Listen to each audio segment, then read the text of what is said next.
kabadodits, it's at alas 12 ng tanghali ngayon. So, sabihin natin yung panganay natin sa school.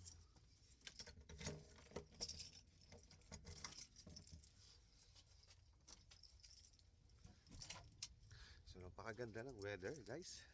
So, sunny tayo ngayon. Sobrang ganda, guys. Woo! Spring na, spring. So, I feel close to summer. Yeah, sana wala nang snow. So, paglaro na kami sa labas. Yeah. Basketball ako dyan, no, dito. So, magka-garden, guys. Yung garden is napakahalaga sa ano natin, guys. Sa buhay natin at tayo ay masisikatan ng araw. Yang araw is napakahalaga sa katawan natin. Lalo-lalo kung nakatira ka dito sa napakalamig na lugar. So, yun nga, guys, punta muna tayo sa A&W. Bibili natin ang pang-lunch yung ating panganay. So, uuwi siya. Susunduin ko sa school. At napaka masaya lang sa pagkain ng mga anak namin. So, ang hirap turuan pakainin. Puro McDonald's, A&W, puro ganun lang yung mga pagkain na gusto. But it's okay. Hindi healthy yung mga kinakain nila. Alright, guys. Sige nga.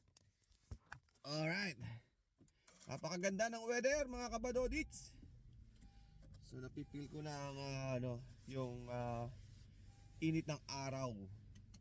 So yun yung kailangan namin ngayong kasi 6 months tayong nakatago sa loob ng bahay. Then tapos lagi naka-jacket, hindi tayo naarawan, mga kabadodit. So yung ating balat ay walang vitamin D. Vitamin D ba talaga yun? Yung araw? I don't know. Search nyo na lang, guys, kung mali ako. Kung vitamin D pa yung sa araw. Kailangan ng katawan natin. So yun nga, guys. Punta muna tayo sa A&W before pick up my panganay. Yan, nagtutunaw tayo. Tingnan nyo, guys. Yun. Tutunaw ang snow, guys, right? Okay.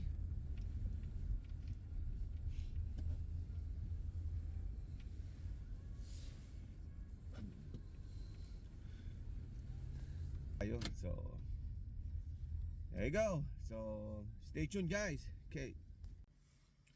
Here, guys. So yun nga, guys, pakikita ko sa inyo yung paano pag-install ng guys, ng vinyl flooring sa basement namin. So umpisahan ko na mamaya. So gagawa ako ng mga clips o mga video na pakikita ko sa inyo kung paano gawin. Napakadali. So walang kahirap-hirap. At work it. Pag maganda siya, maganda yung nabili kong vinyl. May kamahalan nga lang, pero it's okay nga, guys. So yeah, stay tuned, guys. Pakikita ko mamaya sa inyo, ha. So panoorin nyo na lang yung video kung may natutunan kayo doon sa video kung paano ikabit ang vinyl flooring. Okay, peace out, guys. So guys, today I'm gonna show you my knowledge about installation of guys, are how to install my brand new waterproofing flooring vinyl waterproofing panel. So this is the one. So that is Hytrack Pro premium water flooring. So yun, guys. So ito yung, guys, yung mga tools na kailangan natin for installation of vinyl flooring. So papakita ko sa inyo kung ano yung mga yon. Itong hawak ko ngayon ay ang tape measure, pencil, kneecap, and then full bar. So yan yung pag sa dulo na hatakin niya yan. So knife, rubber hammer, yan. And tapos ito yung tapping block. Isang set ko yung binili, kasama na yung mga spacer, yung mga then Ito yung spacer na quarter. So, mostly quarter lang yung ginagamit. Idinidikit sa wall.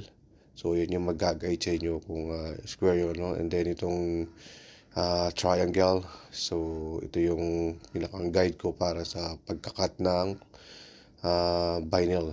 So, that's all.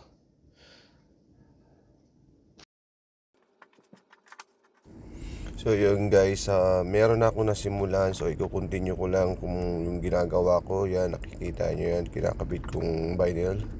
So meron ako yan, hammer, may spacer akong ginamit, nilagay ko sa gilid, diba? Yan yung mag-i-square sa vinyl na kinabit. So ginamit ako ng tapping block. So nakita nyo, pinupukpok ko ng rubber hammer. So ganyan ho ang pag-install ng vinyl flooring. Napakabilis at napakadali pa. So, yun nga.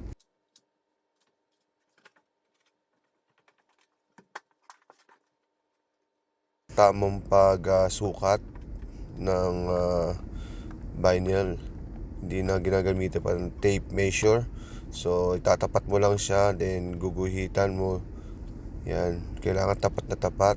So, then lalagyan mo ng mark, then guguhitan mo siya, and then tsaka mo siya, nakalimutan ko mag-nipad. So, tsaka mo kakatin ng knife. And then, use by 2x4 para may sandalan pagka pinutol mo na. Yun. Kailangan maayos yung pagkabit ninyo para hindi siya natatanggal. So, double check lang. May interlock ho yan. Lahat ng vinyl may interlock. So, tapos pupukpukin nyo siya. So, yan ulit. Sinusukat ko ulit. Yun, may sukat na ako. Guhit, and gagamit ang knife, then puputulin, then kakabit. That's it. So, yan po yung tawag na kayo may maliit akong kinat. Yan po ay dapat ganyan. Stagger po ang installation ng vinyl, even the subfloor, para wala siyang movement. So, kailangan hindi siya pwedeng pantay-pantay yung linya niya. So, kasi yun yung magpapatibay sa vinyl flooring na nilalagay natin. So, wag niyong kakalimutan na hindi ho pwede pantay-pantay. Stagger po ang gagawin ninyo.